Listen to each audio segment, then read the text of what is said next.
Sharqi Turkistonda Uyg'ur va boshqa turk millatlarning uy mulkchilik ishlariga cheklamalarni qo'yib, turli to'salg'ularni paydo qilgan Xitoy doiralari bu zulmni texmi yuqori chekka chiqardi. Zimiston qish to'rining xabar qilishicha, Uyg'urlarning uy joylarini faqat Xitoylarga sota oladiganligidan iborat uqtirish chiqargan bo'lib, Uyg'urlarga uy xiti ishlari bejirilmaydiganligi bildirilgan.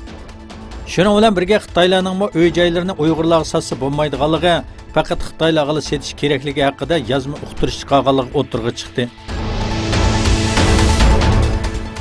Xitoy Kommunist hukumatining Sharqi Turkistondagi din dushmanlik siyosati davomlashayotgan bir vaqtda doiralarning Sharqi Turkistonda iqtisod chekinsimi, muqimlik afzal degan shior bilan rayondagi tijoratchilarga islomiy simvollar bor bo'lgan mahsulotlarni sotishdan cheklanganligi bildirildi.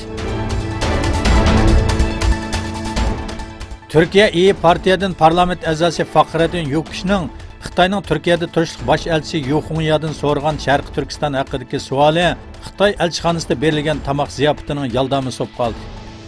Fakhreddin Yukish Xitoy elchisidan Sharqi Turkiston haqida savol so'rgan vaqtda elchining yuzlaridagi kulkining yo'qolib ketganligi haqida to'xtalib, Xitoy bosh elchisining o vaqtda chiroyidan hech ketmagan tabassum g'oyib bo'ldi dedi. O Xitoy bosh elchisining yig'ilish lagerlarining mavjudligini inkor qilolmaydiganligini, assimilyatsiya qilinayotganligini e'tirof qilganligini bildirdi.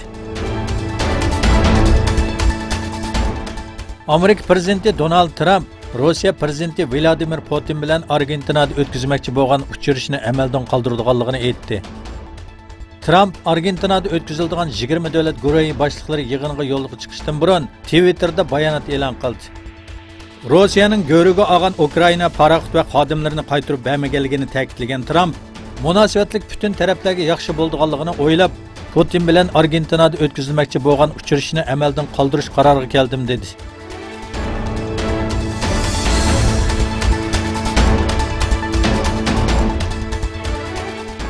Yevropa parlamenti Schengen rayonidagi chegara tekshirishining 6 oy o'rniga 2 oy ijro qilinishini va ijro qilish vaqtining eng ko'p deganda 1 yilga kuchga ega bo'lishini talab qildi. Yevropa parlamenti umumiy yig'ini Schengen rayoni ichki chegaralarini tekshirish haqidagi taklifini tasdiqladi. 241 rad ovoziga qarshi 319 qo'llash ovozi bilan bu taklif qabul qilindi.